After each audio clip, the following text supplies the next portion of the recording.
There we go. We got a groove going. Hello, everybody.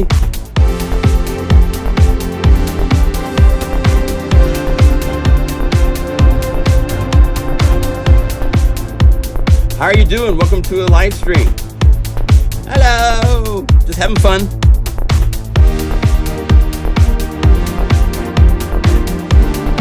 This is the Patch Insanity live stream because there's, as you can see, a lot of patches coming your way today.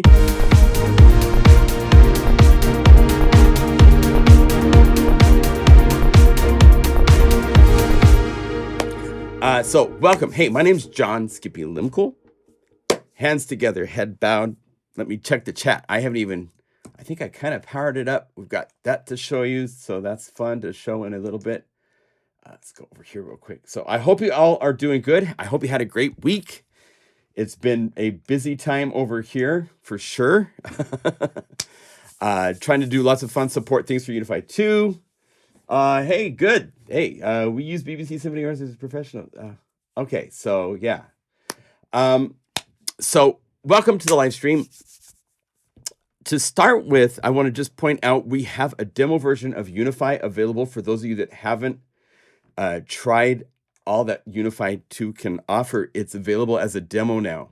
Paul worked very hard on getting everything to be working. The flow process for working with Unify 2 is great. At the same time, I was polishing up some patches. I didn't realize, but the actual output was hot for a lot of these. When you're working with Unify 1, you have to realize with Unify 1, there's, do I have it here? So I can call it up real quick. When you're playing something, you don't have any information about output levels, about how close to zero are you really? So when you go to a patch, let's see if I just call up anything here, because I could go to, and you're going to see doubles because they're in both Unify 1 and Unify 2 now and stuff. But when you're playing here, you don't have, I mean, yeah, it's hitting zero, but am I hitting zero or am I just under zero? You just don't know. With Unify 2, we've got the ability when we call up patches. Let's go over here to the standard library, to U2. All the patches that we did for the Unify demo, I have converted into Unify standard format. And I'm going to be getting those guys to you here shortly. So all these things that you're seeing, like, and look at us now, it's a new patch that was made for the demo. And as you can see now, when I play, I can see the levels and make sure I'm not going over zero. So that alone is just a wonderful.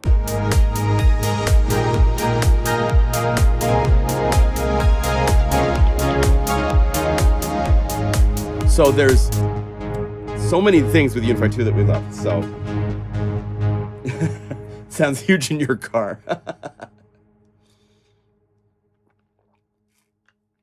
I love that. Somebody's driving in their car or playing this. Yeah. So it's very, very useful. So the demo is available. It's on the website. Let me show you where it's at. It's still a little rough. We're working to perfect this even better. When you go to the site, hold on a second here. I need to have it so that we go view. Right here.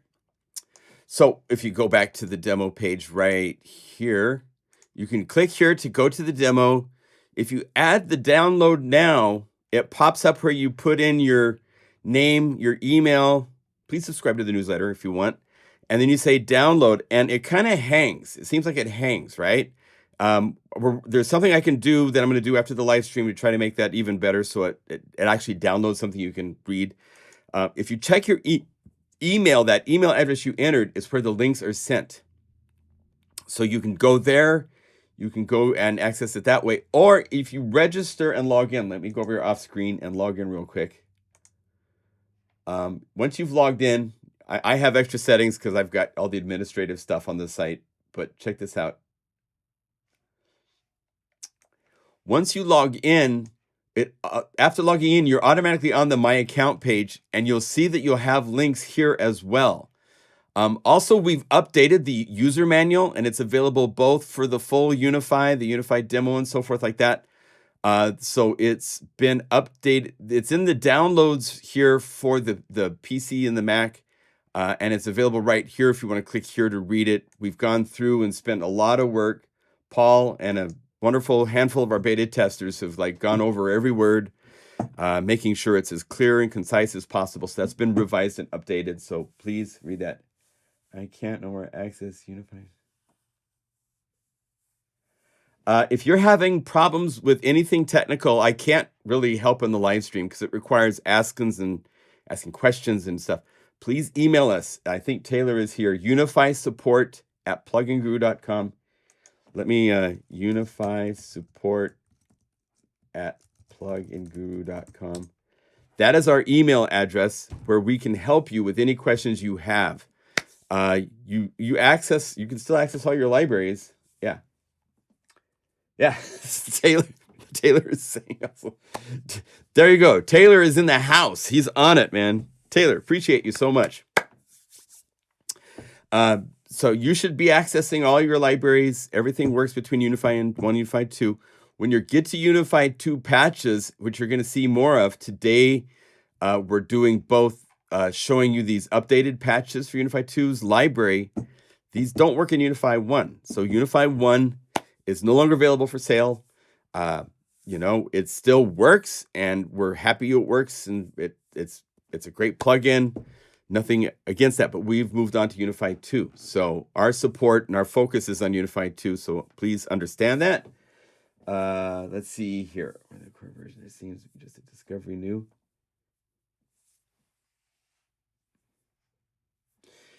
Let's see. YouTube has been totally seamless. Oh, good. Yeah, for most of our customers, it's a handful. I mean, the challenge is everybody's computer is a completely different ecosystem. There's all sorts of things that you have installed over time. Some of those will react with plugins, and we might not have every case covered. So there might be issues that we need to fix. We just need to know about them and have it be something that's repeatable, and then we can help you figure that out. Yes. Yeah, we're not talking about the Discover BBC Symphony Orchestra. That's a whole different library. So let's start with that. Why not? Oh, I'm getting a text from somebody. What's going on? Oh, I can't respond to that right now. Sorry, Dan. So let's see. So Spitfire Audio has done something interesting. They have an orchestra right here.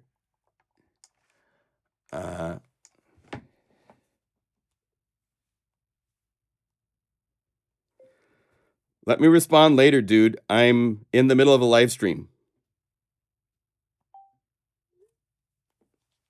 It's a friend of mine. So this is a different orchestra than the BBC Symphony Orchestra. This is one that was recorded at Air Studios.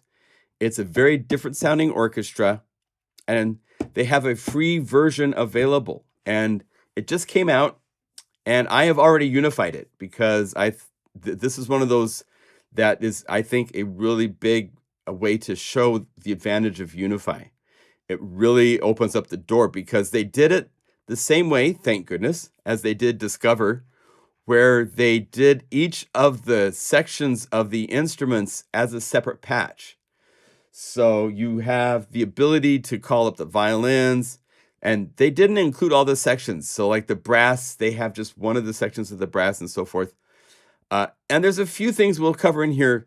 They were very tricky. The library contains the long and the spiccato. For most everything else, they give you one sample. So you have one note you can play to hear what it sounds like, but you can't play it unless you buy the full version, which of course, at the bottom of the list, you have the Explore button, which will take you to the full version. And it's going to have a Black Friday sale. If you are a member of their newsletter, there's an additional like 20% they will offer on a discount. So if you're thinking of buying the full library, wait and subscribe to their newsletter because they are very much into their newsletter. and are offering additional savings if you are a member and get the newsletter sent to you. So be aware of that. It's not like the Discover for the BBC Symphony Orchestra, where there was like the Discover Core Professional. From what I can tell, there's just this version of the library, which then has all the articulation, all the instruments, so much more to it. If we go over here to the Symphony Discover library, you'll see that there's bass trombones, horns, tenor trombones, and trumpets, and tubas. They have some things like their performance is different than the other ensemble pieces. This is using the Kontakt 8 or the Kontakt 8 player. You have to have one or the other installed, and then on the known plugin page over here, on plugins, you would have known, let's see, let me get this off screen. There's some things you can't see I'm working on. If I say native instruments, all right. So you'd go down here. I have Kontakt 8, and you have the VST3 version. That's what you need to have known. I don't even think they include a VST2 at this point. Or the Kontakt Player. And if you, I tried to get the player to work, but because I own the full version, I can't install both. And so I've tested it. Taylor has downloaded and installed the player, and we've installed the library, and it works. So that can be confirmed. So they're using, it's interesting because BBC Symphony Orchestra, they use their own plugin. For this, they're using Native Instruments Kontakt as the instrument. So here's the wonderful useless interface to show you what's going on. There's no control over envelopes, things like that. They even have a release parameter, which on some instruments isn't available. I tried to do the macro knobs to give you control over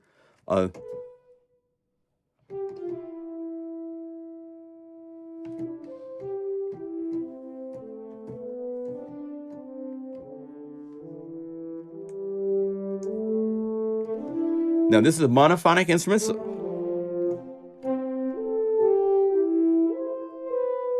it does the legato.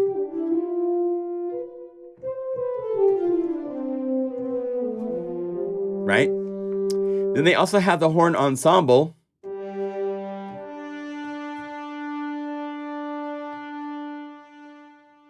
And I think that they're missing a lot of the samples that the full version has for expression. It doesn't do the things that the full version does. It's more volume here. Oh, here's dynamics.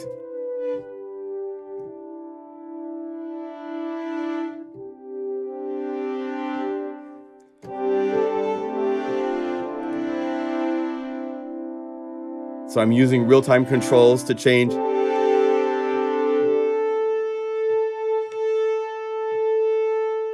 Expression is volume. Then the dynamics, which is the mod wheel.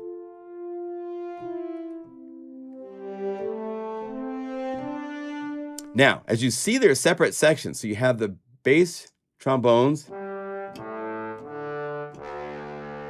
If I set this into this mode right here, this says load only layer 1. I could now click the other long patches, long, trombones, trumpets, and tuba. And just like that. Now, right now the knobs are only controlling layer 1. Because they're set up for layer 1, as you can see, it says layer 1. If I go over here to the little bullet on the knobs, I can say duplicate links to all layers. And the rule for this is it has to be assignments that are on layer 1. And by doing that, now this turns on those controls for all of the instruments. So now the mod wheel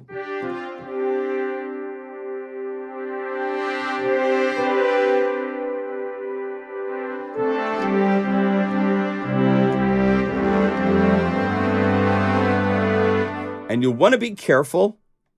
Each one of these, they have key switching.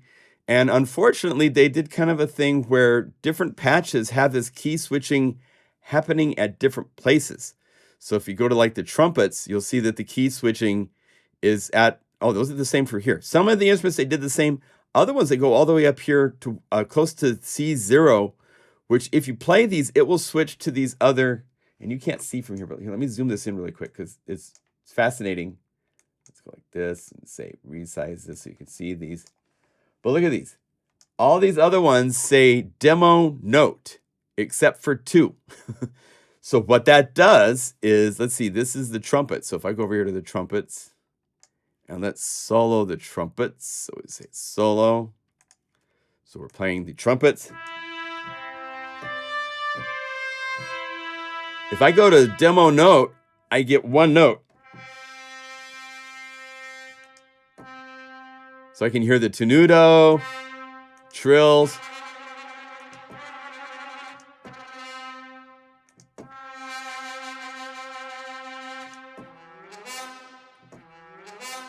I'm surprised they didn't do any crescendos, which is really nice for an orchestra to do.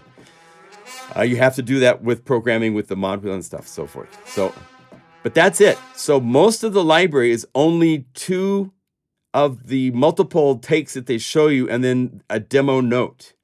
I haven't seen anybody really talking about this, but it's a pretty big difference that they advertise. It sounds like you get all of this stuff, and you don't. You only get the longs and you get the staccatos. Strings is called spiccato. You don't get all the others. That's where you have to buy the full. So it's basically a sales thing to make you kind of frustrated and like want to buy the whole thing, because they did things like, if we go here, there's all sorts of instruments. There's the piano, there's the harp. If you call up the marimba, let's see, let's go to full load, go to the marimba, you'll notice that this has just a limited range of the marimba. Stops right there. You have 2 octaves of the marimba, but it's actually like a 4-octave instrument, so there's more notes. If you go to the piano, they also limited that. There is a grand piano available. It's a nice ambient piano. I think it's 3 octaves. Starts here. Yeah, 3 octaves. So that's your lowest note. Can't play any bass notes with your piano unless you buy the full library. Just so you know how they set it up. They're limiting the ranges and so forth. Just enough to make you go, oh, you're going to need the whole library to do stuff. Then the strings. We can do some comparisons in a minute to compare this with the symphony orchestra. Tuning trick. You can extend the range. Yes, you can do that, although you're manipulating the samples to do that. If you want, you could take piano, you could duplicate this, say duplicate, and then what you do is you would open up this range and transpose it like 36, right? And go to here and stop it here. And then what you can do is you can open up Kontakt and go to tuning. I don't remember. Oh, you got to go over here to see the view in the classic view or something like that. View, classic view. So where's it? Tuning. Tune. So you can tune it like this, but it's not the same because you're transposing the samples, and it usually sounds like not very good. So anyway, now, if you combine all these elements together, you can make ensembles. And as you see at the bottom of the list, I have made some ensemble patches for you. I've decided, let's make this an ensemble. Let's make this what I call a community programming library, meaning this is the start. And then I'd like you guys to make patches if you want. This is a chance to explore Unify 2, play with the parameters. Let us know if you find things that aren't working as you expect. But it gives an opportunity for everybody to play with the library and make patches using this library as fodder to combine with everything in Unify 2. So if we go over here to the full strings long, this is laying all 4.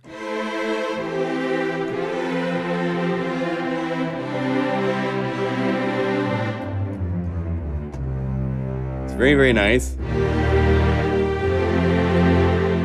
For a free library, you can't complain at all. Just me pointing out the limitations of the library is not a complaint. It's just letting you know what's there.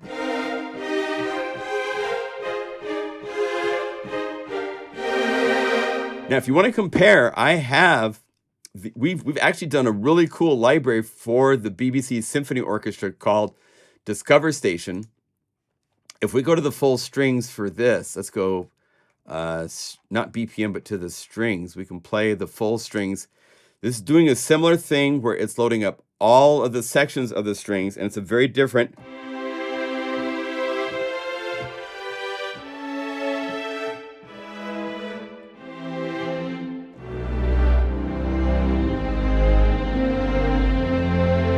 It's a much different orchestra. If we were to go over, and now let's go to this library, to the strings sections long, load this into a new Unifi layer so I can solo this and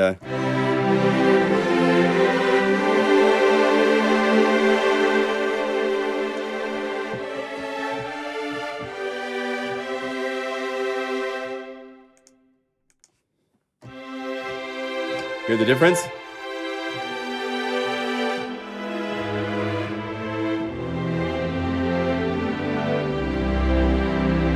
The BBC Symphony Orchestra is definitely a little bit more kind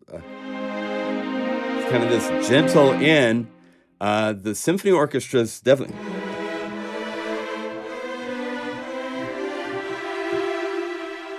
And you can play with dynamics, although it doesn't really change the string sound that much.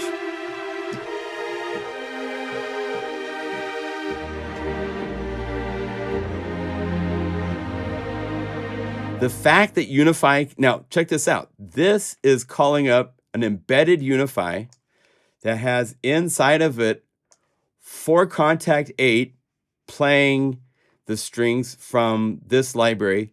And I have, 5 plugins of the BBC Symphony Orchestra that I'm able to play, if I want, all at once.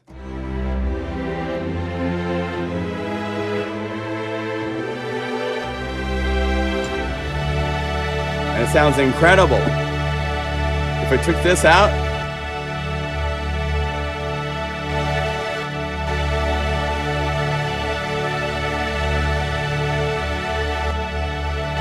it's a nice addition.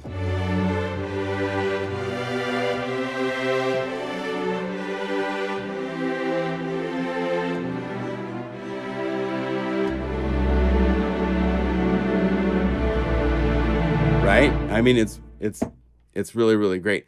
What we did for the Discover Station library is we also got into a lot of sequencing fun. We did things like this where it's playing patterns with the strings. So you play a chord. I'm just playing a simple chord.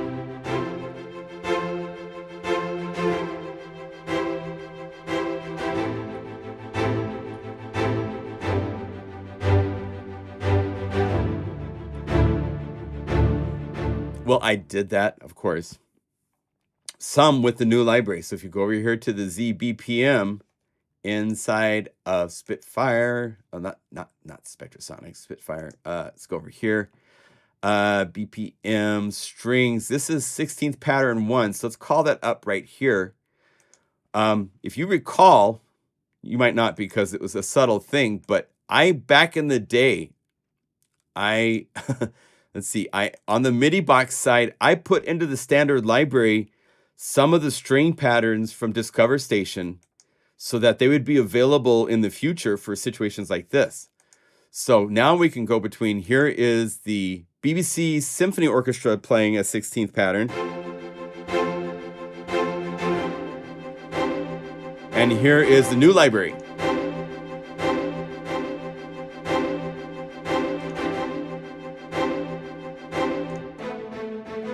Is that right? Did I do this right? Let me make sure, because this is, no, this is this, okay, I did it wrong.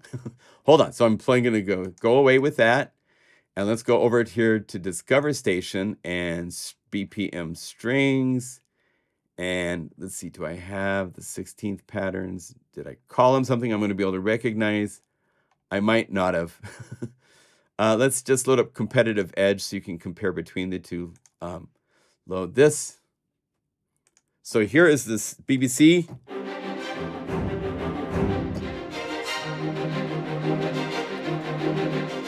Now what I'm going to do is I'll call this up. I'm going to copy this MIDI file. If you hold down Control and Shift, that's how you copy. So now I can go over here to this new guy and hit paste like that, and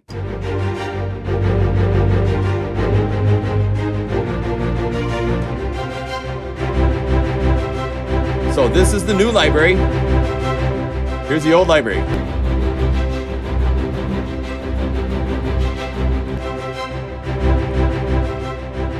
And the two together are great.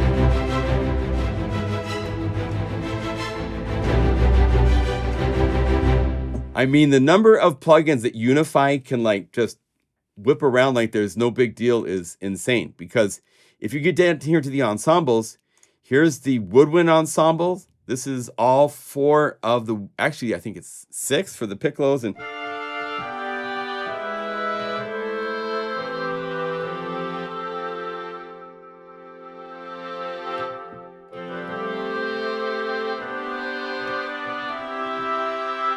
here's the brass ensemble, which is 4.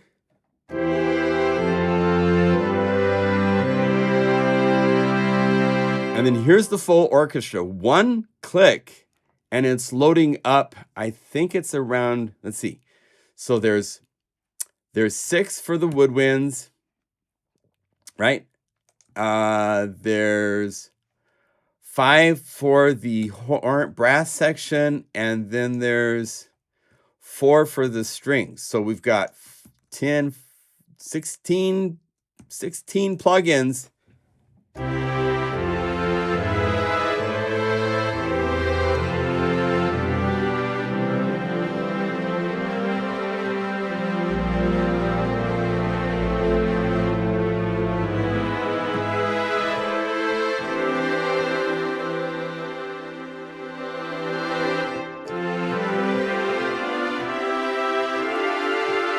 You also have on the second page, I give you access to such things as the volume for each section. So you can do things. Let's see, brass. Just the strings. Bring down the expression.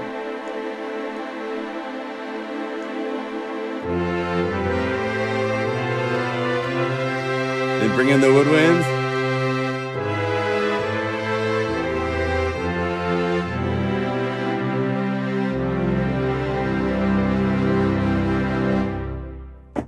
So pretty amazing. So let me give you the link. Yeah, there's a good Unifi has the right name. So here is the Discover library. It is yours for free. And then this is a community programming event, which means between like now and like the middle of December sometime, we'll make think Christmas, twinkle bells, happy sounds. There are so many additional instruments in this library for the marimba. There's a wonderful harp that's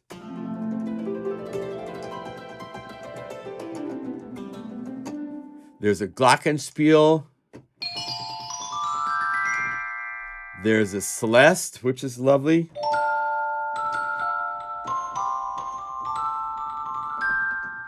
There's even tuned percussion, and I haven't done anything yet. We'll do some stuff. I'll give you I combined all the drums into one patch right here, ensemble drums all. So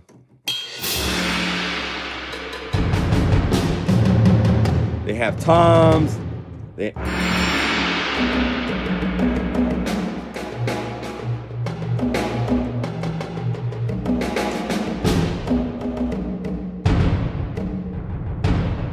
They have wonderful timpanis right here, which are tuned.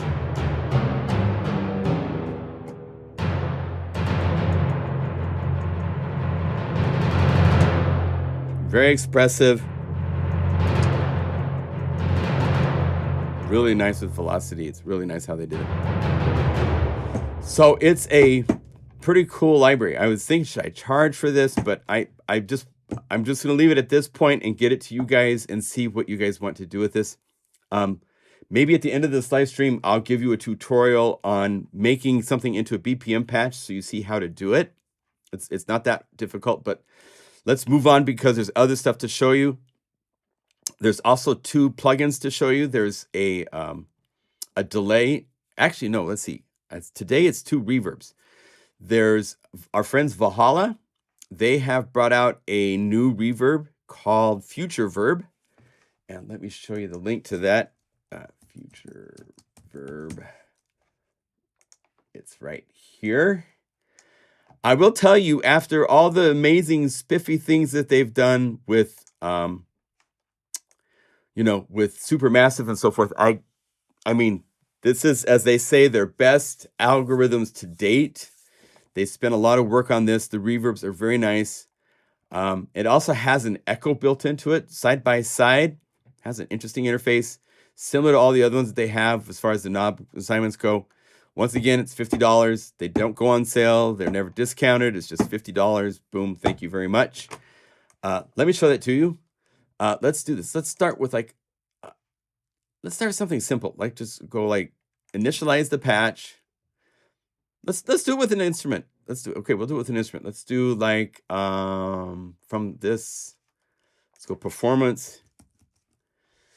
Let's do with the solo violin. Now, one thing with this library is that you don't have access over the ambient samples or the dry samples. You have what they kind of call their Deca tree, which is just microphone number 2.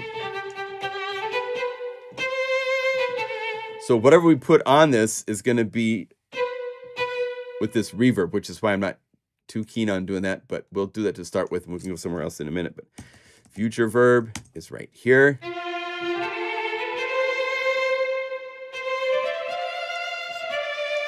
They have all sorts of reverb types, and they have clouds, and they have all sorts.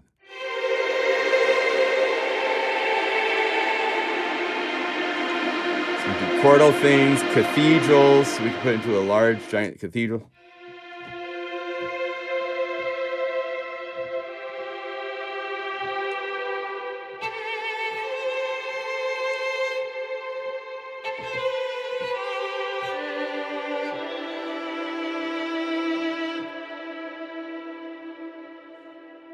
And their tails are just perfect. They are they know what they're doing when it comes to reverb. Here's your different concert halls. So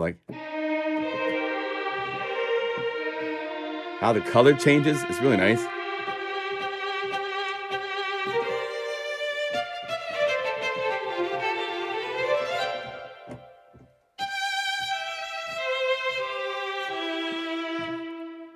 Very nice.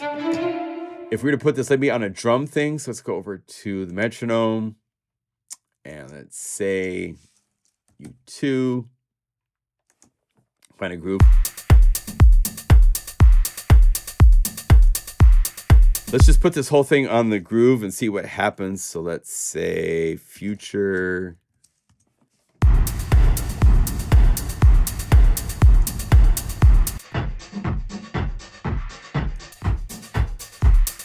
Yeah, small rooms. Sounds really good. Here's some chambers.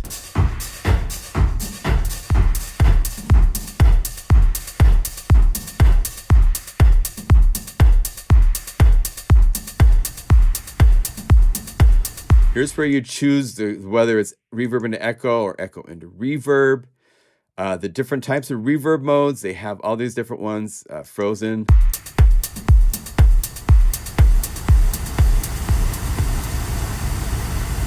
So if you want that frozen vibe, you know, you can do that. It's nice they put arrows here so you can quickly change.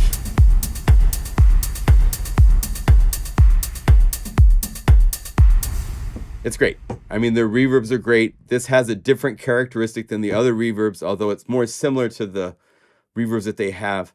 I'm not doing like solid A/B testing right here because of the time, but as you can see, it sounds great and it's very flexible, and they make the best algorithmic reverbs on the planet, no doubt. So be aware, that's available. Here's the link if you want to know information. Download the demo. Any plans to make a unified plans for the SSO full library? Well, I'd need to buy the library first. That's a case for maybe one of our customers. You guys have this unified library business started, I think, I might have unified the first libraries, but it became, there's like 6 of you that have unified lots of libraries and got them to us. So all it takes is calling up each patch and saving it. And if you want to do that, I'll pass it along to everybody else. But I'm not planning to buy the full library myself. I don't need to have a full orchestra with all the others that come with all the other plugins and so forth that I have at my disposal. I'm not in the business of trying to do film music and so forth. So I won't be the one to unify that library. But if somebody wants to unify it, put it to the community, we'll share it and make sure everybody else has it to enjoy.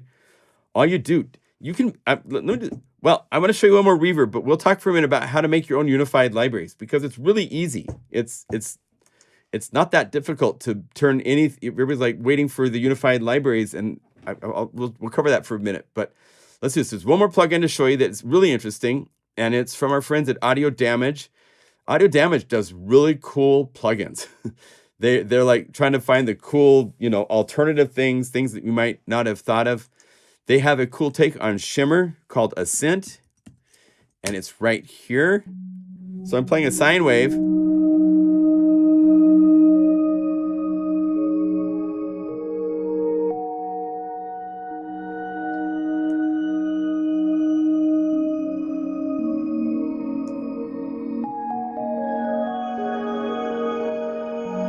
Right? Now they can do regenerations, make it stronger. They also have a particulate, which kind of clumps things.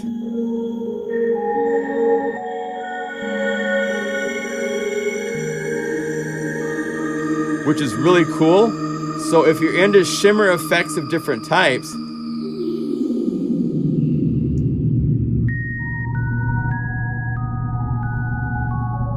that's just in a sine wave. If you were to take this, let's put this to strings. So this is really cool. So let's go symphony. Let's do the full strings long. And let's say our Ascent.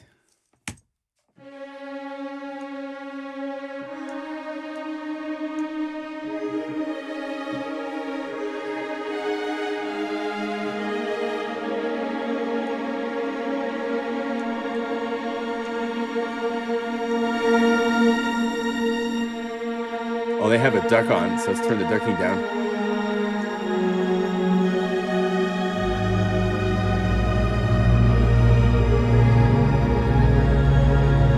I'm doing more than you normally do with a shimmer. Shimmer is usually great for like just a handful of...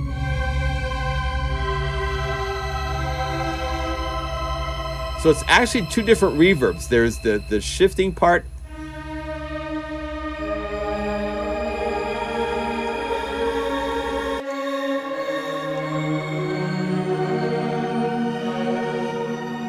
Do they have patches? I can't remember if they had. They do have some patches here. So Ghost in the piano.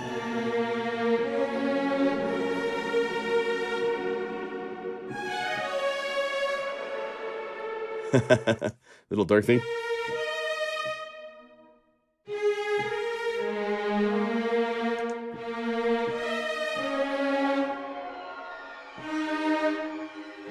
So it does some cool things. I think it's $27. It's not a huge investment to get a new, we love reverb. So ASCNT, let's see, Audio Damage, Ascent, dual reverb right here. Yeah, it's $27. So this is information if you want. I'm still zoomed in. Oh, thank you. Okay, so let's zoom out. Oh, we want to go this way, right? I'm trying to remember what I got to do to get this back. Sorry. Okay. There we go. So, as Audio Damage is right here. Get this to be a little bit smaller. This page open up. Oh, come back down here, please. There. So did I put the link into the chat? No, I think I saw the chat. So let's go over here. Yeah. Audio damage Ascent. Yay. Sorry about that. It's one of those things where I've got OBS can show me the real time, and then YouTube is frozen, so I can't see what is happening there. So thanks for that. You'd think after 10 years or something of doing this, I'd be a little bit more graceful, but hey, you know, I'm human. So that's Audio Damage's Ascent. If we put that onto Cool Synth Sounds for a second, let's just see what that sounds like. Standard library. By the way, I'm going to be getting you guys also in just a little bit. Paul made some incredible patches as well as the other patches that we put into the demo library that highlight Guru Sampler 2. So he has these.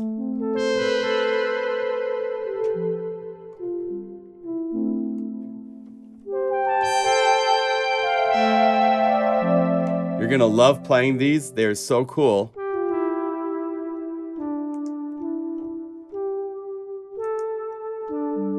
So let's, instead of the plate, let's put a synth on this. A-S-C-N-T.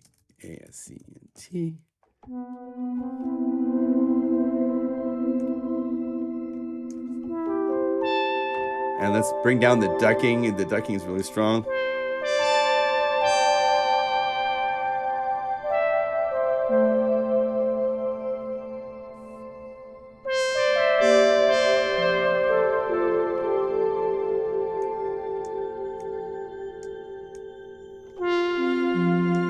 It would be brighter if you want.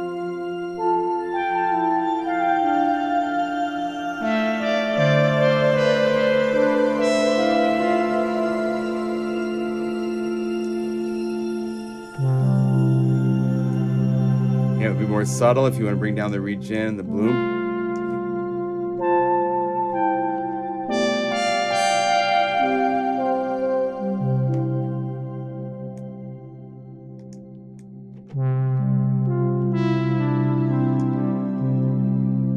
Really nice.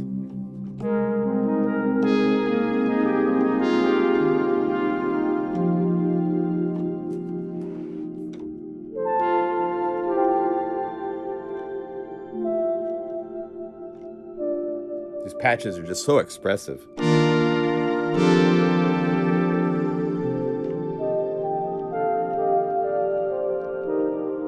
Really nice, Paul.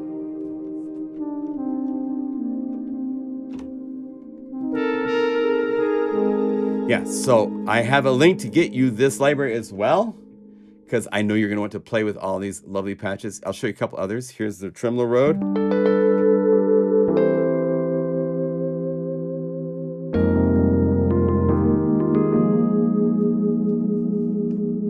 And if you want, you can open up Guru Sampler 2 here.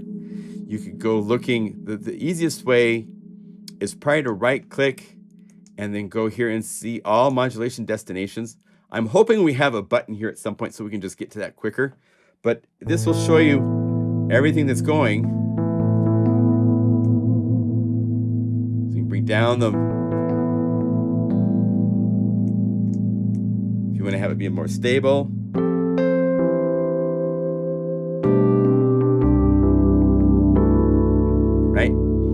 So just really, really fun patches. This Anna pad's beautiful.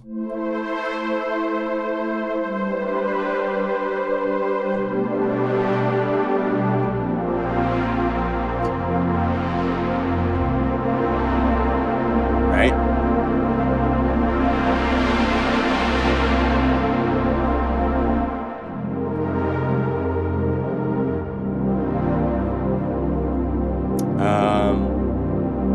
Here's the funky velocity.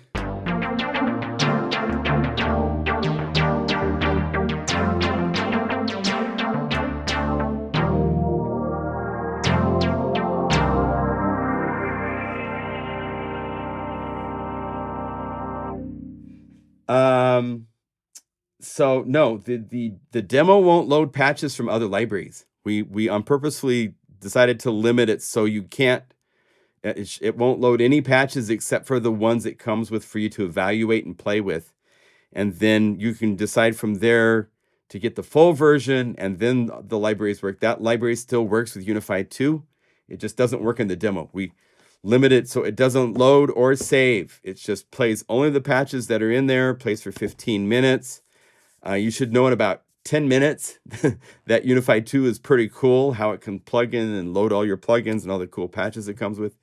But no, it won't load any of the libraries. So that's how it's decided. I know it's free, but we don't want it to load anything, because if you can load something, then you can load everything. It's no way to discern in software. So don't be pissed at us. We're just trying to give you a demo so you can see what Unify can do, and giving you 88 patches and the ability to load all your plugins and layer unlimited numbers of them to play with.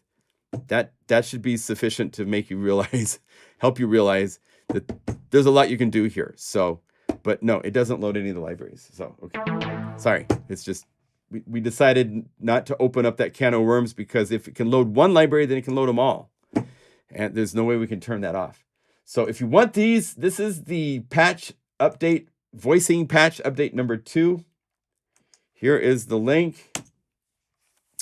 Also, because I opened up showing you guys that the volume meters were missing in Unify 1. So I went through a lot of the, if you go GS2, you'll see that there's, let's see, actually, if I just go U2, you'll see that there's now 47 patches, and a lot of these are existing ones that, let's see, I got to go over here and rebuild the library real quick, that are from the library, but I have now level adjusted it so it doesn't overdrive. I've added the metronome feature and stuff to them so that they add the new capabilities that are here. So when you go U2, oh, I mean I2, hold on a second, U2. So we have, let's see, for some reason it keeps remembering these favorites. I don't want you to remember favorites, please. So as you can see, even things like, if you go here to like the bass, piano, and split, these are here so that you, and you have a metronome that you can call up and play, and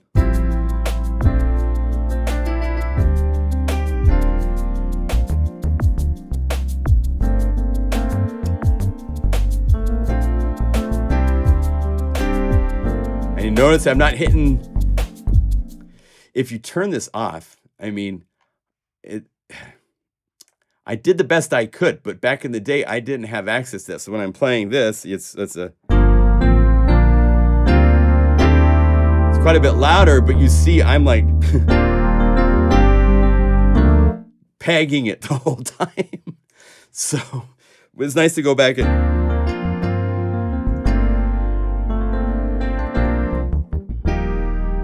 get it to work. You can even compare things like cat and mouse. This is kind of fun for the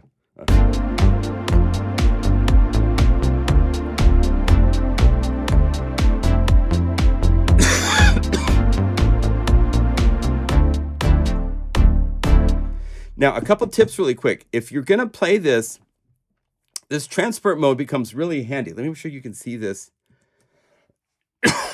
Excuse me. If I bring this up a little bit more, these various transport modes are really cool, and you can kind of, oh, here, I'll squeeze up just a little bit more. There's modes here for the timing, and these are really handy to use for jamming, because with this, if I set it to 2 bars, when I play, it keeps the clock going for 2 measures after I play, so I can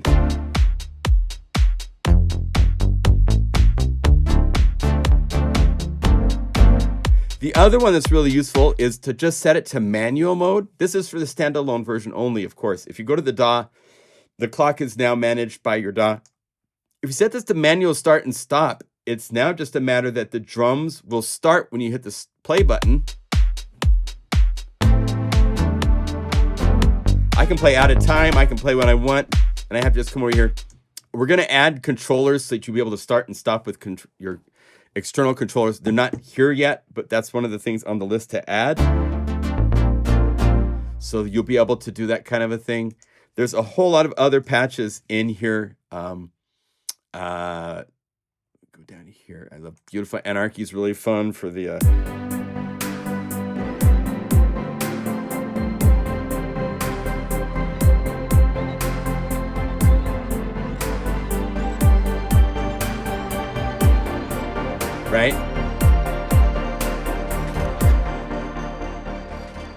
All of our dancey stuff like Halabop's gotten a really cool update. So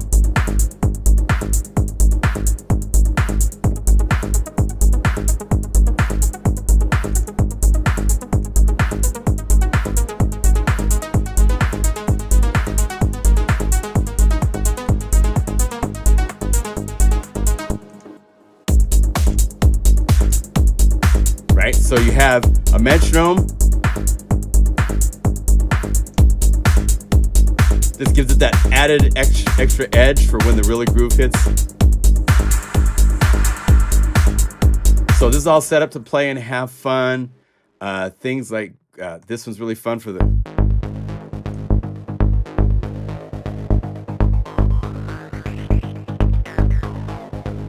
And this has an automation on it, so you can just turn it on if you want, and it'll just...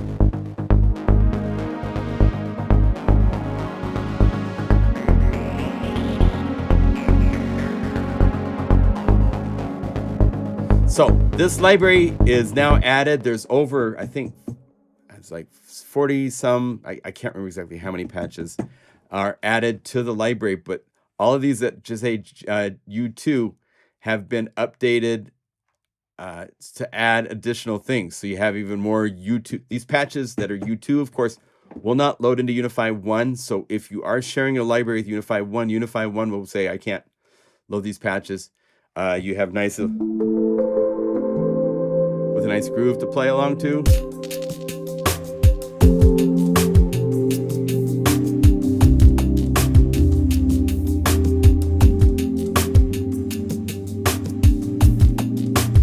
Now for the Unifi 2 version, for the full version, I added more things to this than I could in the demo version, because the demo version is limited to just like a 4-on-the-floor groove.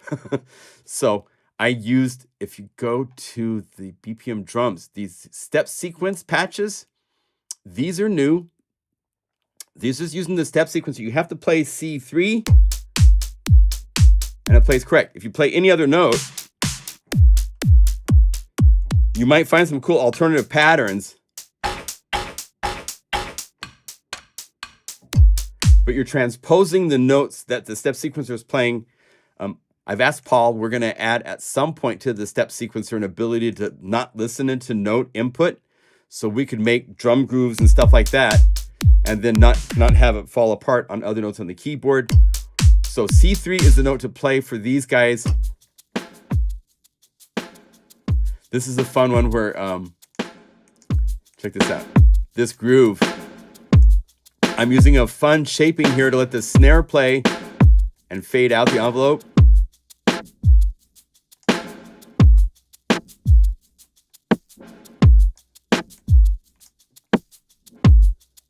Because it's an ambient snare, you can do all sorts of fun stuff. Right? So you can have all sorts of fun stuff if you go here to the envelope.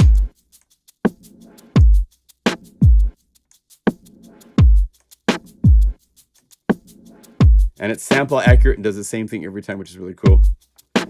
So there's different drum grooves, there's the splits, there's even things like Fritz.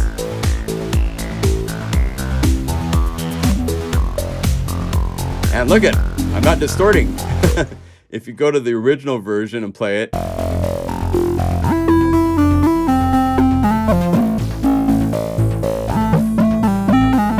it's overdriving all the time. So it's nice to go through and fix some of the patches and stuff like that. Another thing on the to-do list. Yes, we have a very large to-do list. On Shane's here. Hey, Shane, shout out. Shane, we wouldn't have these unified patches if it wasn't for Shane. He was able to convert them through the magic trickery that he has so that they would be shifted from the demo library to Unifi 2. Thank you, Shane, for doing that so everybody can enjoy them today. So, yeah, so when you have the full library, it should be at 707 patches now. So that is I think, I'm going to have to double check that because I gave you in the Unifi 2 Guru file just the updated patches. I need to double check because don't hold me to this number. It might be a little different. There might be some other edits I've done in the library. I've been mucking around a little bit here and there and stuff like that. So. Yes, a lovely surprise present. Thank you, Shane. It's really cool. All right, any questions? I was having a headache. My wife misses me since Unifi 2 came out. Oh, Lord. Well, yeah. Just be thankful you have a wife that misses you. Single John over here. How you doing? So let's talk about unified libraries. Let's say, and maybe we'll take this as a moment. I'm going to make another, like a public video for everybody on this subject. But I want to show you some tips for working with Omnisphere, because Omnisphere 3 has come out, and it sounds great. It's got billions of patches. It's not set up, unless you're aware of a few things. It's not set up for Unifi's macro knobs, so forth like that. So let me show you those, and also show you how you can make a unified library, because I've talked to the Spectrasonics team, and they have asked, because they update the libraries, and because it's now 40,000 patches, and their patch saves are fairly big in size, the library ends up being multiple gigabytes for a unified library. So there's no unified library coming for us for Omnisphere. So if you want to make your own, I'm going to show you right now how to do that. So to start with any patch, I always go to the master and I load up for replace from the layer presets. I want to go over here to the master presets, to the master optimizer light. It just adds just a little fullness. It puts a loud max at the output, so it's not going to overdrive. Let me make sure I have this so you guys can see nicely how everything's set up. Okay. Now, let's go over here and let's call it Omnisphere 3. Omnisphere. Now, I still have the VST2 version known because I have all of the O2 libraries here, which still work in Omnisphere 3. I can call these up. It will call up Omnisphere 3. Right? And it will play just the way it's supposed to.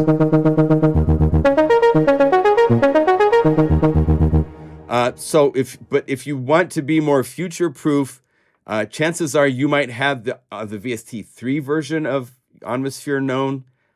If you want to know how you do that, you would go to the plugins, in fact, here, let's do this. Let's go over here to my hard drive. I'm going to go to my VST folder, and I'm going to go to where is Omnisphere? So let's go alphabetical. I have, 800 or so plugins in here. So if I go over to Omnisphere,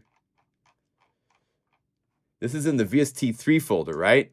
So Omnisphere right here. If I drag this over the plugin window and let up, it will scan it just like that and add it. So it is now there. So if I go Omnisphere, let's see, go clear. As you can see, I have the VST and I have the VST3. The VST3 is where you get the Omnisphere rack. I don't think they made it for Omnisphere 2. That's automatically installed when you install the VST3 version, by the way. So this way, when I come over here and I say Omnisphere, I can now see I have both versions available. So choose the format. It doesn't really matter. It's for your own personal patches to start with. But if you're going to share them with somebody, keep track and just use one for everything. Don't go back and forth between them. So I'm going to say VST2 just for what I'm going to do here. But you can use whichever version you want. Get updates. Oh, updates are available. Okay, good to know. And I have the output right here where I have this. I just have this. I'm going to go to the bigger one because I want to have more flexibility. So go master. Optimizer light. So I have EQ, it's just compressor, which the compression is not even doing anything, and then loud max. By the way, loud max is just scrunching things in by about 3 dB. You can bring this back if you don't want as much presence to be brought out. I really like what it does. That's what we do by default, which is really nice. Now, in Omnisphere, if you want, I was really surprised. I thought they would at least, let me get this maybe a little bit smaller. So if we go, let's see, where are my options for size? I think I want it to fit on the screen. Okay, let's do this. Let's have scrunch in just a little bit more. There we go. So we can show everybody. Okay, so these controls, just like everything else in Omnisphere, because it's such a complex synth, and there's 8 different parts that can be playing all at once up here, right? They did a thing where they decided not to connect anything for automation. So if you want to automate, let's go over here. Let's also, by the way, if you say view all Omnisphere, and then you say all categories, this is how you can get it to show all the patches, which I prefer myself because I don't think in genres and stuff. And so sometimes I want to see everything, just give me everything. So just so you know that that's the way to get to where now you see all the patches inside of Omnisphere 3. So you can see everything that's here to play. Let me find maybe I want to go to synth just for something really quickly here. Let's say pluck.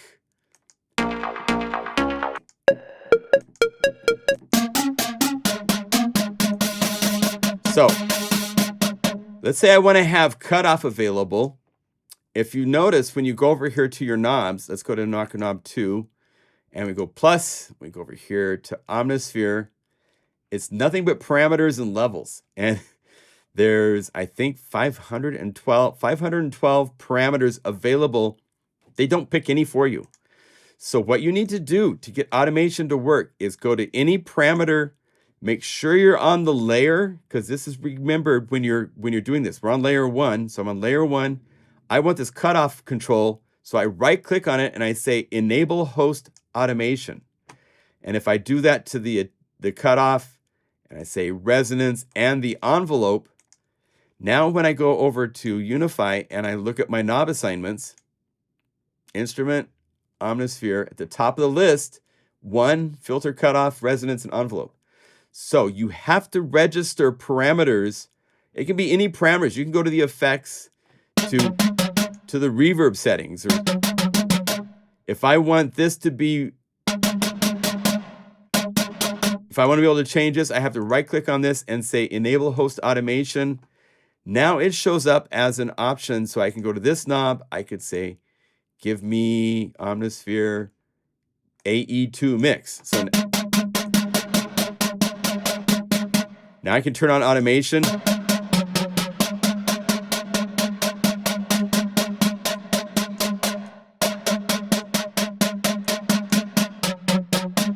And I want the filter cutoff to be working, so I'd go over to this knob. I could say, go over here, Omnisphere, filter cutoff. Say run.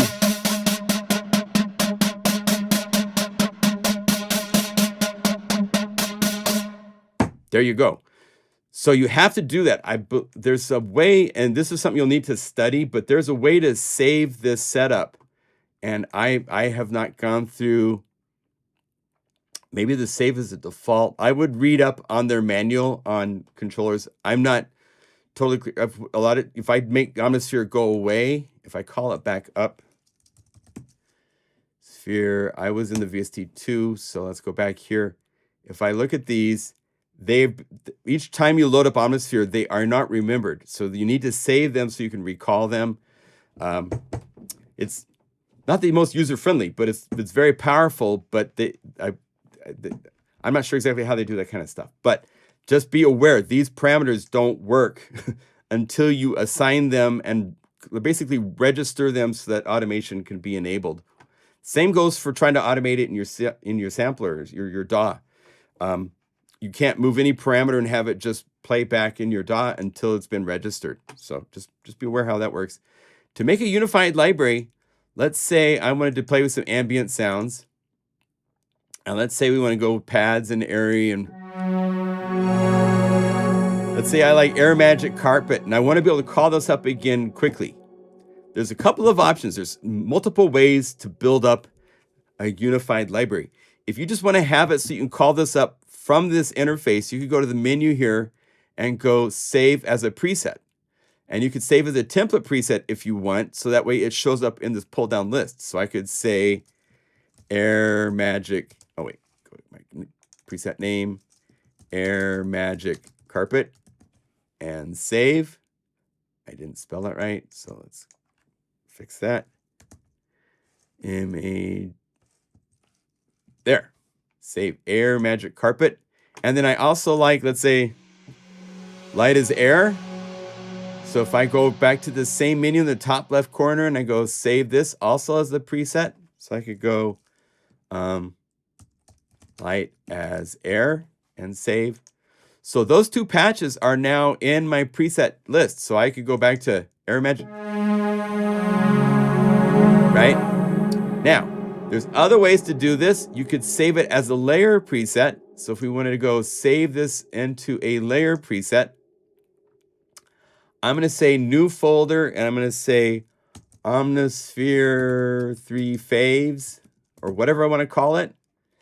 And then I could say this was the, no, it's not Since Flying with Friends. It's the air carpet, or pet pad, whatever we want to call it. You name it what you want to call it. Now when I hit this plus button, when I go to adding an instrument, there's empty layers. And down here, you'll see my Omnisphere 3 faves, and here it is. And so it will, it adds it as a new layer. If I have an existing layer and I want to replace it to this, let's say I'm initialized, I can click the little bullet and that same menu shows up where it says replace from layer preset here. I could go to Omnisphere 3 faves, and there it is. So that lets you access the pads and stuff as you're building patches and so forth. There's one other way, and that's the unified library way. So I'm going to double click to delete the name before I save this. Let me open this up. It's Air Magic Carpet. So let's call this Air Magic Carpet. And now I'm going to use the save button. And if I want, I could add other effects. Whatever I do in this entire Unify, that's going to be saved as this patch. So let's say maybe I want to add an outside Unify reverb. So let's go over here. I want to add an auxiliary effect. I want a reverb. I want to use the eternal waterfall water verb. And I'm going to bring it up just a little bit so that it's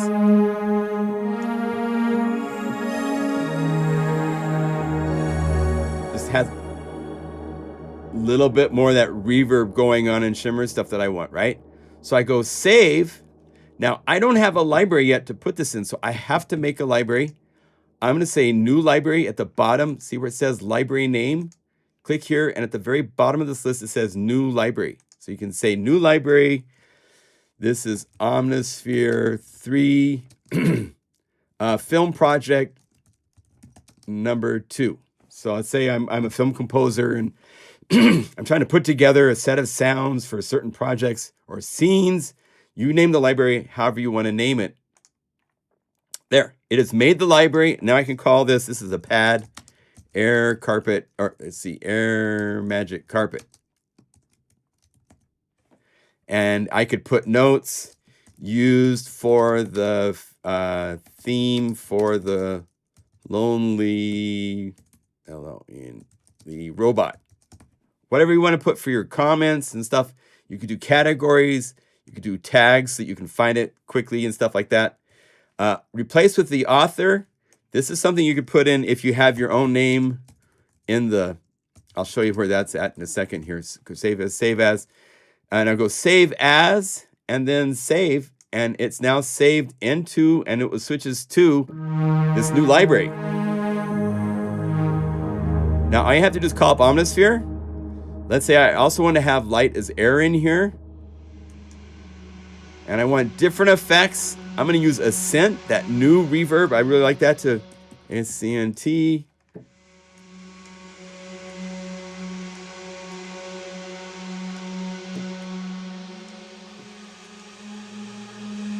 Right?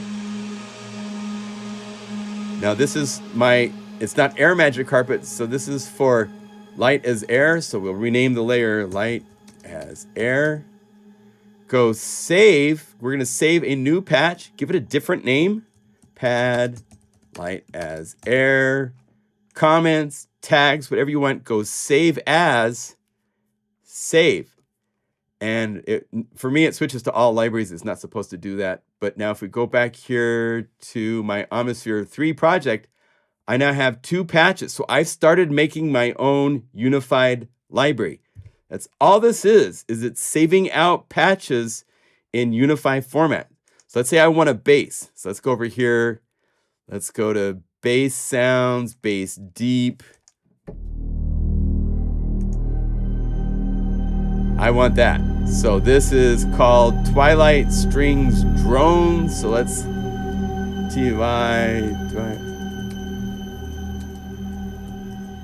and maybe I want a shorter Ascent. I want this to bloom less and be darker. And I want it to just be like a 7th for the deep. Whatever I want to set my effects to, all of this is remembered. And for this one here, I'm going to actually call up, I want a metronome on this one. So I'm going to slow down the metronome to the tempo I want because it remembers that. Right click. Let's play with like U2. There's these cool grooves in here. Like we could say like,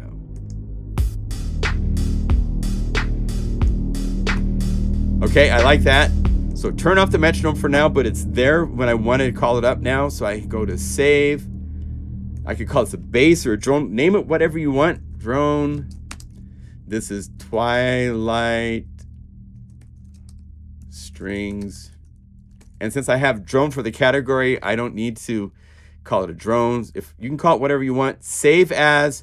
You want to use save as because you're saving new patches. If you hit update, it's going to update your pad light as an air to now sound like this. So don't use update for this. Okay. Now, once again, I'll go into so back to Atmosphere 3 libraries. I can now use this load and I could say light. Let's add these 2 pads. Let's open up here. And I want the 2 pads to stop at C. And I want my bass to stop at B. So by right-clicking on the little boxes and playing a note on my keyboard, I now have my drone down here. And I have my drone, my groove.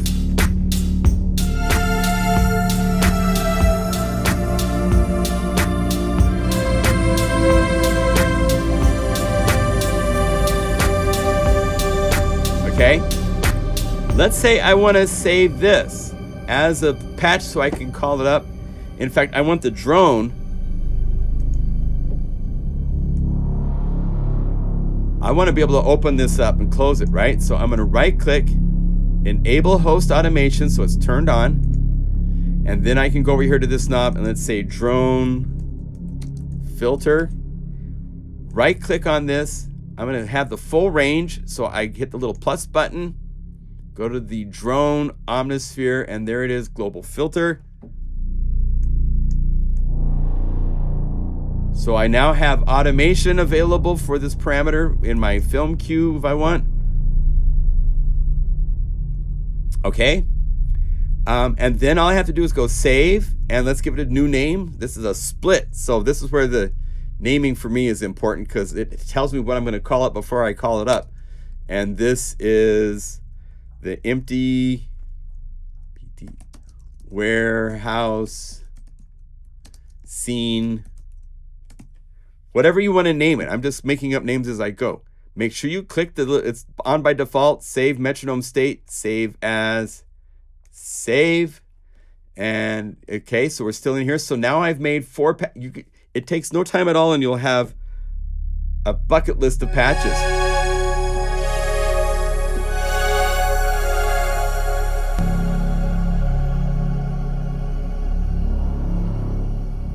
And let's say I want to have my metronome be able to be turned on and off. So this knob right here is moving 4. So I'm going to change this type to a toggle. And then I right click on this and I hit the plus button. And in global, this area is going to grow.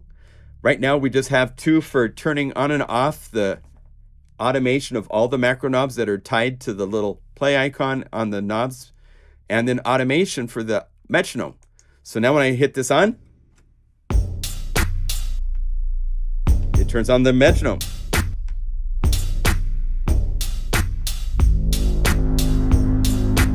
So I can have it off.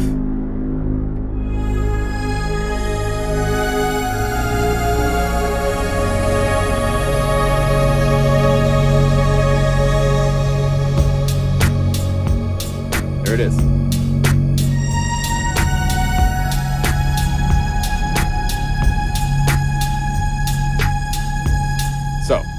That's how you can get automation, get your own unified library. You can start playing and adding your effects and saving your own patches. And now I've updated this since I made it, right? There's two ways to update a patch. If you hit the little folder icon, you can hit update right here. That will immediately update it.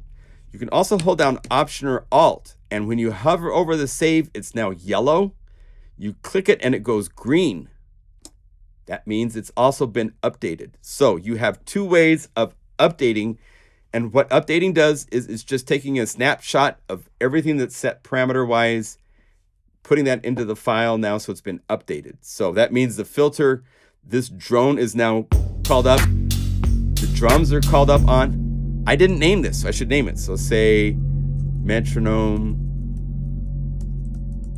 on off. Okay? Now if I hold down Option and save, if I go away from this, let's see, go back over like this. If I go to the drone by itself, I go back to that split. That knob is now named metronomes on and off. So you can update the patch. If I want to use my own imagery, I could go over here and choose the photo that I want to use. Maybe say I want to see kind of something like dark and textured and sky and stuff like that. Update. So now other patches will call up, and it stays right there. So it's cool, right?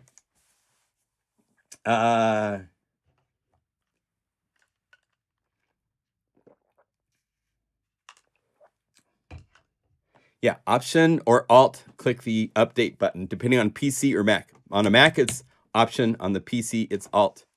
And then clicking on this little icon does the same thing as update, which is also found right here, okay? So by doing this, you can very quickly make your own unified library for anything that we haven't unified. The unified patches is just, to be honest, the guys have software that can read the tags, it imports that into the patch, it saves the patch state, and it's all done through automation so that they can just sit there and watch, and it will just automate the saving process of each patch, grab the tags, save. Next patch, grab the tags, save. Next patch, grab the patch, save.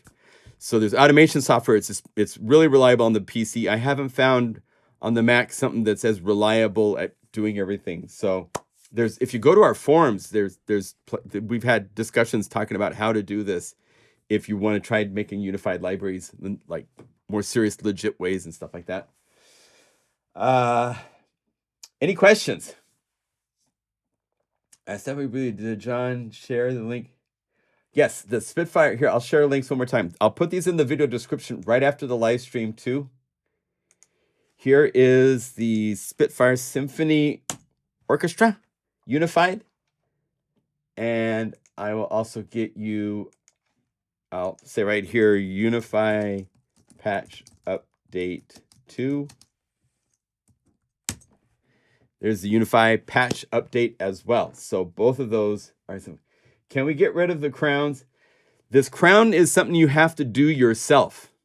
I found out about this. It's a setting each person has to do to the preferences in YouTube to turn it off. It's not something I can turn off. It's so stupid. I hate it. Not a fan of it. And but it's on a per user basis. You have to search YouTube for how to remove crown from chat or something, and you'll see how to do it because it's there. Hey Tim, welcome.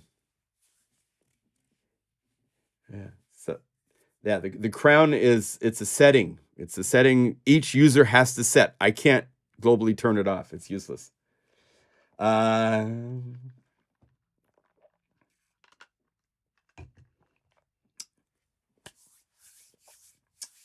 right, any other questions you have as we go? Because we're just about to the end. This has been fun. Showed a new library, and we've unified it of orchestra. It's crazy.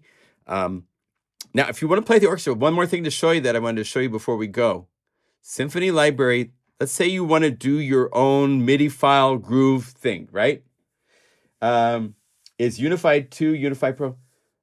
Unified 2 is Unified 2. We never announced a Unified Pro. There's never been a Unify Pro. We called Unify the standard edition because we didn't know what we would do in the future. You know, we left that door open and we just never did anything with it or about it. So here, let me show you something really quick. So I'm going to go to the BPM string spiccato. And let's go through the whole process. I'm into my DAW right here. So let's go to the DAW. Let me see. I got to go over here because I've been working on some stuff that's secret and you guys can't know about it yet. So let's see here. Plugin Guru. It's very tricky to work on things and be doing a live stream every week and then like hope nothing leaks out of what you're working on. But hey, we're doing all right. So I have Unify 2 here. Here's the library. I'm going to call up the same string patch here. Full string spiccato. And then inside of Logic, I need to make a MIDI file. This is going to be the rhythm that the strings are going to play. If I play a melody, this is what it's going to play. I want to play just on C's or octaves because what happens is I want to be able to play chords and have it play properly and not just, if you play chords and you don't like sharp and flat notes at the right chords that you play, you end up in trouble. You got rid of it. Good. Yeah, it's a setting you can set in it's in your custom settings for YouTube. It's useless. I don't know why they did it this way. Anyway, so if we go over here, I need to make sure this is muted. And then this is up. So I'm going to make a MIDI file. Let's say I want to be like maybe 85 beats per minute. And whatever rhythm I play, you'll see what I mean in a second. So let's do this. So.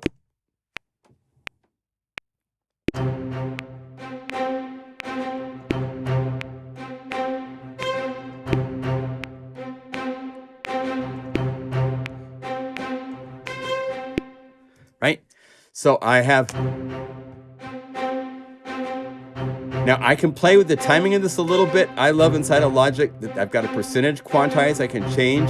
I like about 85%. And let me look at this really quick on the piano scroll. So I go like this.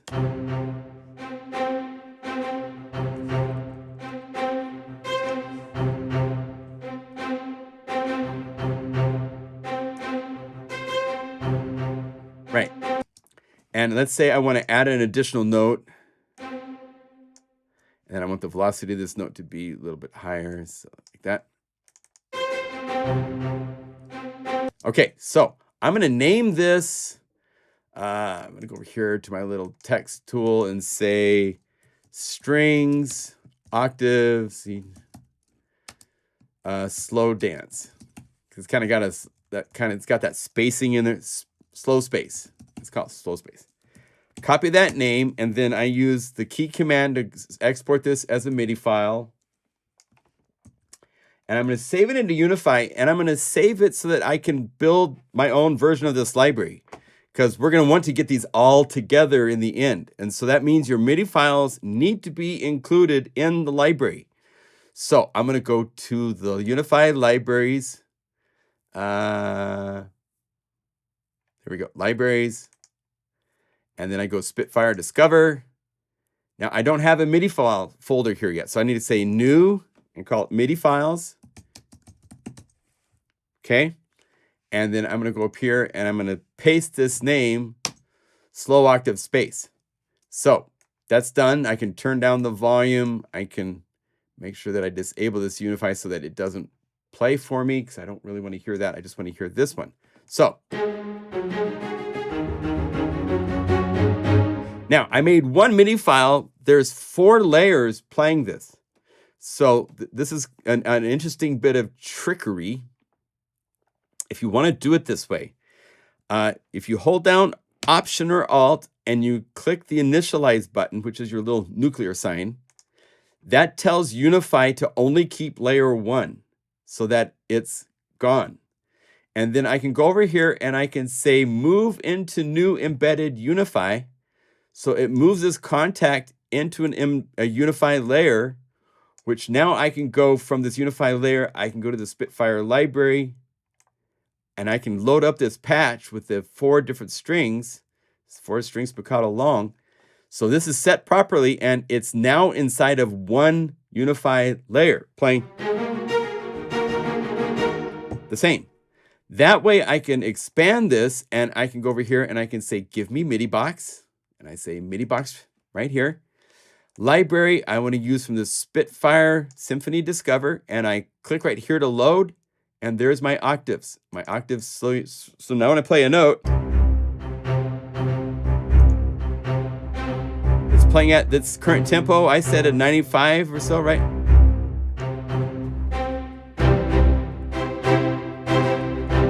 There.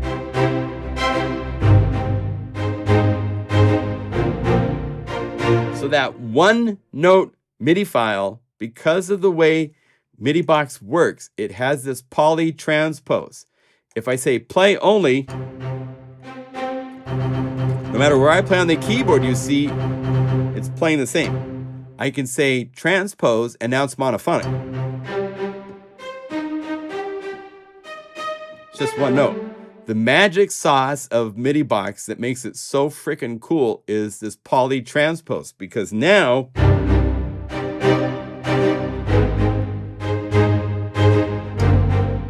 it just works.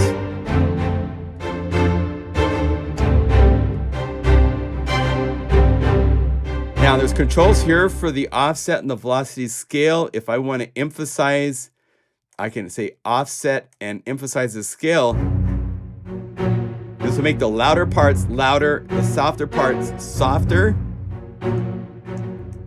I could say everybody's the same velocity. Now it's... So you can play with these settings.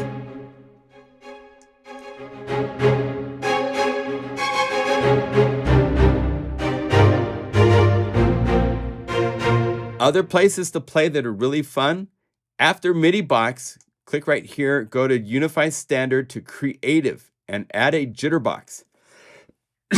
This adds random timing to the notes. So if I set this to like 50 milliseconds, each note, even if it's a single note that's being sent to chords, because MIDI box is spitting out notes for every note I play, every timing event that it gets played gets a random amount of timing applied, 50 milliseconds. Now you hear it's loose.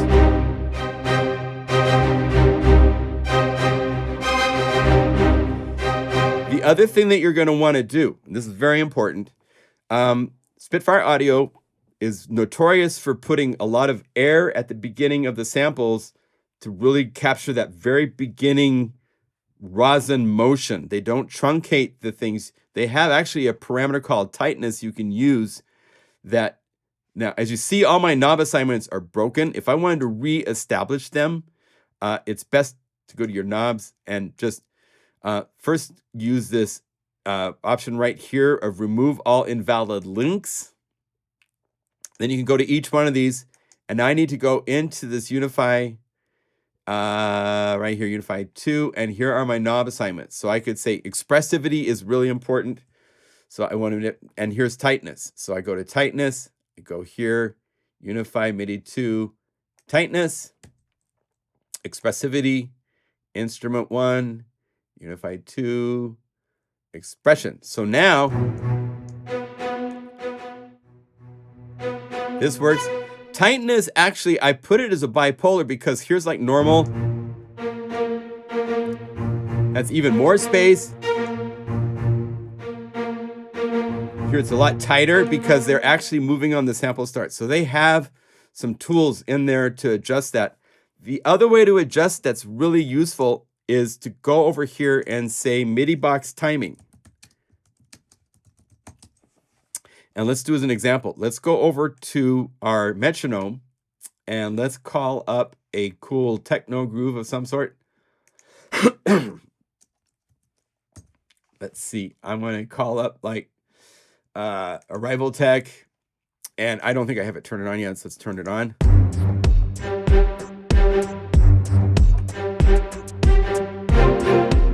Hear how it's late?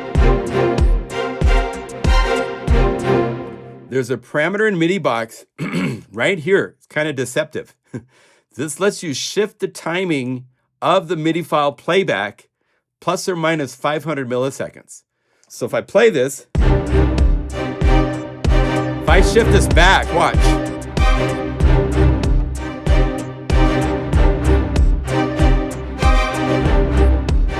Now it's ahead.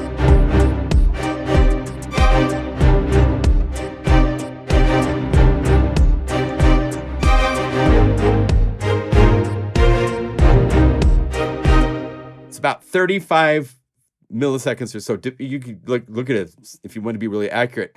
So it's kind of fun to have this either adjusted there, or also if you want to have it controlled with a knob, change this knob to a control type that's bifader. And right click, let's do this. Let's open up MIDI box. We'll do this the fun, easy way. You just hit the ear, right? So the ear is blinking, and then you go to MIDI box, and then you move this parameter. And it grabs it. It shows you what the current value is. Let's double click on, let's say I want this bottom to be like, maybe I want minus 50 to be the max. So go minus 50. There. So it could go up to minus 50 milliseconds. And let's have the plus be, click the plus. Double click the value here and say plus 50, because I don't need to go to 500 milliseconds, right? So now when I play this, now it's ahead of time.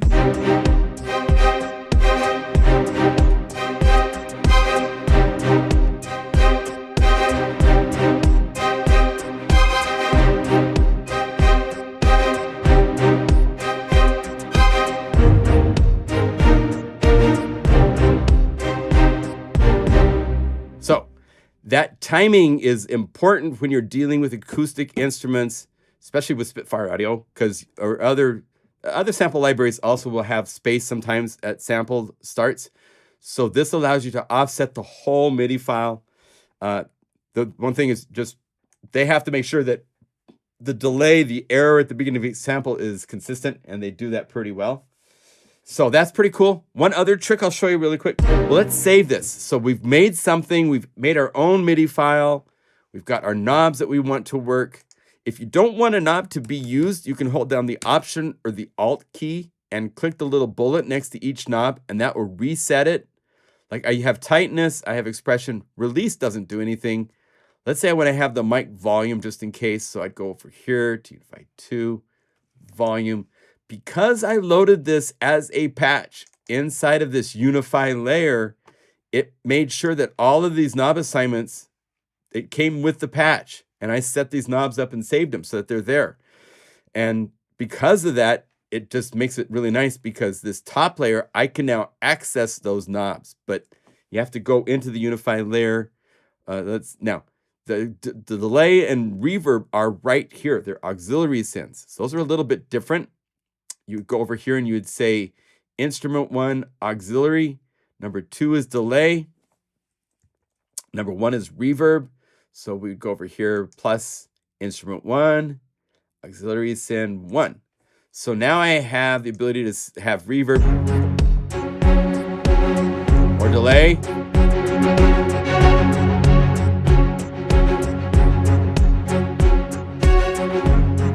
Okay, so now the other place, well, save this. Let's go save, and let's save it to this library. Put your name in the credits so we can find your name. So, you know, John Limcool, because all the patches in these libraries are credited to the company that the plugin was made for. And let's say this is a BPM string. And this was the sparse, happy sparse dancing. D-A-N, I can't spell. D-A-N-C, sing. And then you can put comments, all the feedback. Save with metronome state is obviously something we want because we have a metronome assigned to it. Go save as, save. So now when I go to authors for this library, you will see I'm here with my patch. All the Spitfire patches are here. When it comes time for sending the patches to me, you can send the whole library to me, but it'd be cool if you go through and delete all the Spitfire ones. So you're just sending me your patches. That way I don't have to have the duplicating delete process and stuff like that. If you don't, it's okay. We'll manage, because we've done that before with these libraries when people are involved. But let's say we wanted to add something else to this. Let's say we want to add a Celeste or something like that. So maybe the harp. So I could right click on the harp. I'm going to say add instrument 1 to the current patch. So, and let's go over to the harp and just turn on the MIDI effects. And I could go to Unify Standard. Let's go to Blue Arp. And I like to go up here and just highlight the randoms, but then go through here and like turn every now and then a couple off. So you have a fun little.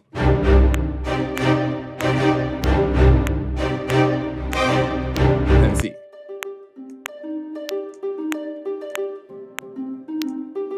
Let's get the mix. Let's say I want to have delay.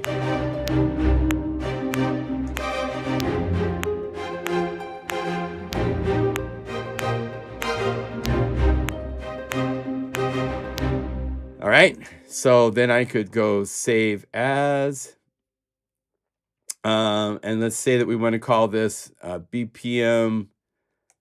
This is more a pad now because it's more elements, pad, string, and harp, dancers, save as. I'm not filling in all the tags and stuff like that, but just so you see how this works. Now I need to do something really quick. Let's go over here. What was this patch? This was Arrival Tech. Okay, so we just go back to here and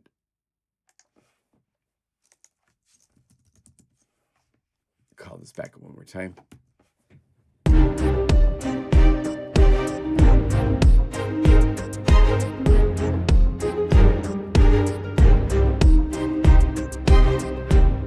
Now I've updated that to add the drum groove back, so I can hold down Option, Alt, click to save. Now I have made a couple patches. I've got my happy string dancing.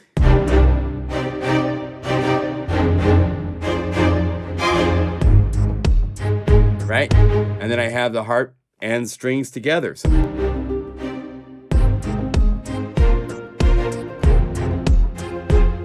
I could add other things. I mean, keep going. It's that fun. Oh yeah, the default author. If you go over here to your settings, right here, the default author, I don't know why Spitfire Audio is in there. So John Lemkel, there. Now when you go here, it will say that. So when you go to the save page, it says John, but if I delete this and I just click this little replace with author, it will put your name in there automatically for saving. So go to the settings to right here for the default author, put your name in so you don't have to do that ever again, right? All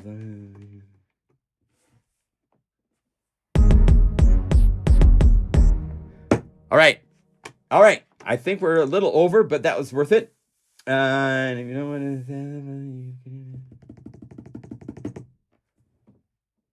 Yes, it does save typing.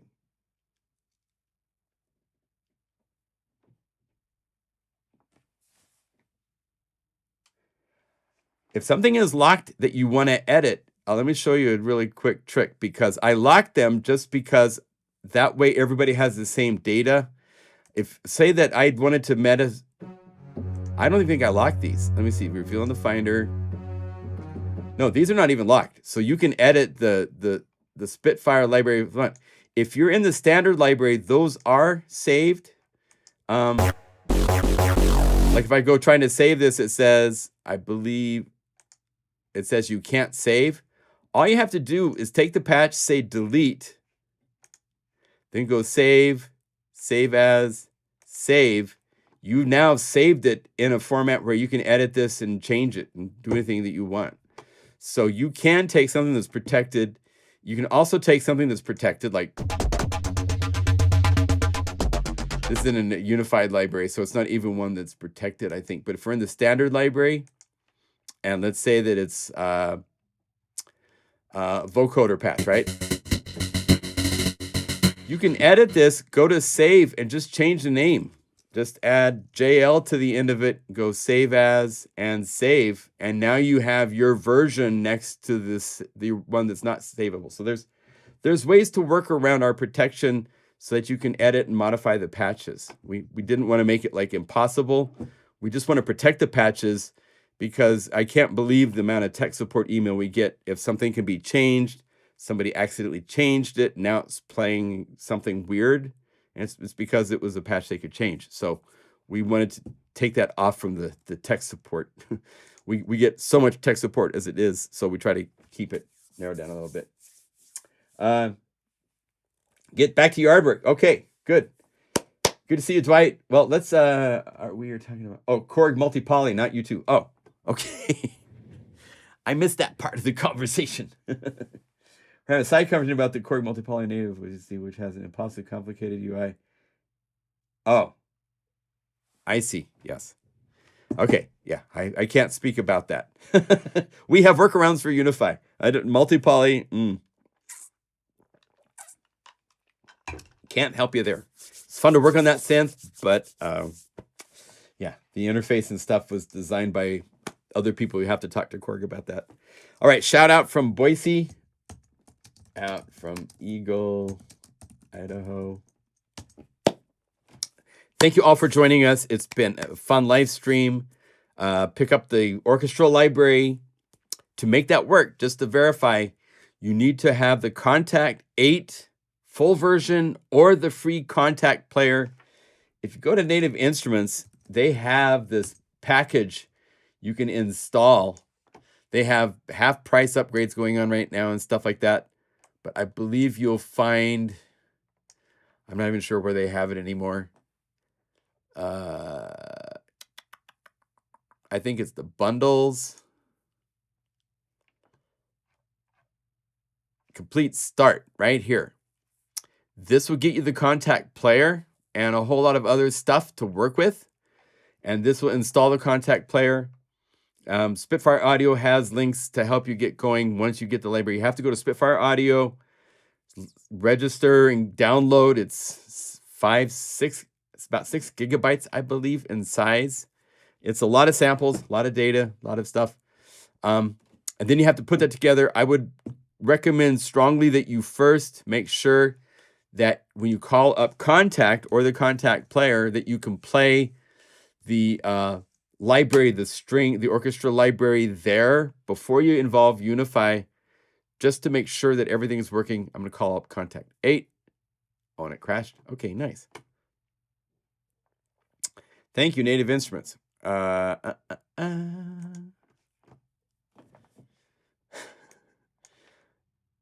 Usually doesn't do that. Happens very rarely. We'll say that over there in case Paul wants to look at it. Kontakt 8. See if we can get this to load without crashing, of course. Plugins to the front. And then you'll go and, for me, I have so many libraries installed that it takes forever to find things. But if I go bowed strings, and it should show up here, Discover. So you want to make sure that this loads. Bass clarinet, I believe it calls up first. Make sure you can play it from Kontakt before you get Unifi involved. Then you drag over that .guru file and say yes, and it'll install the Spitfire Symphony Discover. And then you can go to the patches, go to the simple patches first. If you have those installed, you shouldn't get an error message. Now you can play it, and it works. And then from there, you can go to the bigger patches and the all orchestras. And what's crazy is calling these up, it's literally calling up so many Kontakt players, like 20 or so just for this. There's 2 types of woodwinds. There's woodwinds and then woodwinds octaves, because they have actually their own woodwind ensemble. Here you can compare with, like here is the one made from the instruments.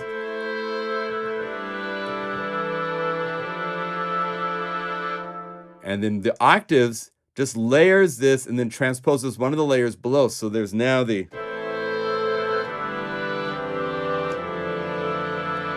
Because if you go to Woodwinds, they actually have this orchestrator ensemble.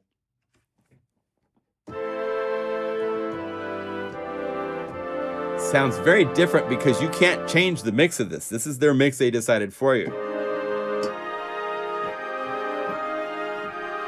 What's nice with this one down here is you've got access to, let's see, the full longs, octaves. You can play with the mix. So if you want less woodwinds or...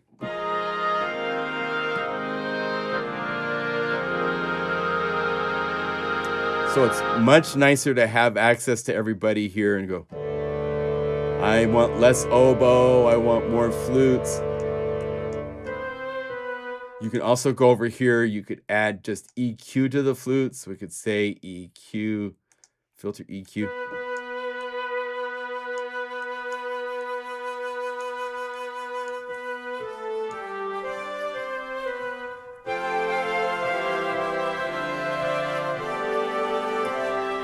So if you want certain qualities of certain instruments to stand out, you have access to mixing and matching them as you go.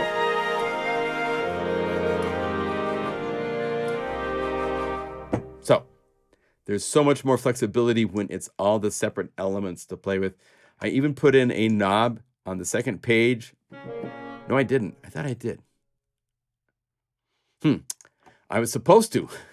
Maybe one of the other patches, there's somewhere I have if I go over here and right click and give full access to the octaves so you could control.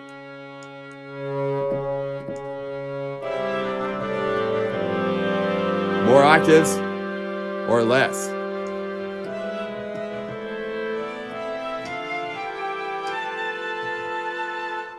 So yeah, there's all sorts of controls to play with. Very, very fun. All right, well, thank you for joining us for this live stream. We do this every week. Demo patches link. It's up there. It's up there right next to the strings. If you scroll up here, I'll do it one more time. This is Unify 2 patch set 2. Okay, so there you go. And I'll put these into the video description as well, so you have them to play with. All right. That's the ones we made this week, yes. Oh, the live stream ones. Oh, I'm not giving those out. I've been asked not to give out anything for Spectrasonics, so I'm sorry, I can't give these out. You'll have to just make it yourself. But I don't do anything with Spectrasonics, so hands off. Oh, the string. If you want the string ones, oh, we could do that. I could give you those. You know what? It'll take a minute because there's a MIDI file involved, and I have to organize it and stuff like that. So the orchestra ones, there's all these BPM strings. All this stuff is here. I did do a couple additional for the what was it up here? Is the BPM string, happy string, and BPM pad. I'll put a Z before the name. I'll organize it. It takes too much work to do it just quickly live here in a live stream, so I can't do that.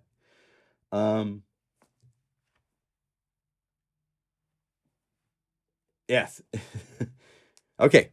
Well, I mean, yeah, I have to do it off stream. It's too much work to get it to be. It'd be nice if we had a button to export a unified library, and we don't do that. It's not possible. So I'll get those. I'll put them in the video description within an hour. So if you come back once this video is live, I'll have a video description, and I'll just add them into the existing library so you'll have string and harp dance, and happy sparse dancing will be added to the library within the hour. So, okay. So if you want, you can download, update, and those will be added. Okay. So then you can have them. There you go. Okay. Thanks for joining us. It's good times. And we'll see you next week. Maybe. Now, next week is a little iffy. My dad is having surgery next, I think, Wednesday, Thursday. And it's fairly major. You know, he's 86, and it's a back surgery. So If he needs anything from me, I'm not going to be able to be here for a live stream. So we might not have a live stream. That's why I wanted to get these patches out to you today. I'm not sure what's going to happen next week. So yeah, thank you. I'm hoping the best for him too. He's driving around in Portland, Oregon right now. So he's very active and so forth. It's just, this is a surgery to fix something in his back so he's more comfortable. And it's, you know, as you get older, the back is one of those things that we have to fight and try to keep going stuff with. So anyway, so I'll let you know by an announcement if there is no live stream. Otherwise, we can plan on having one. But if I need to be with my dad, I will. All right. Thank you all for your support. Hands together, head bowed. Appreciate you all. See you soon, okay?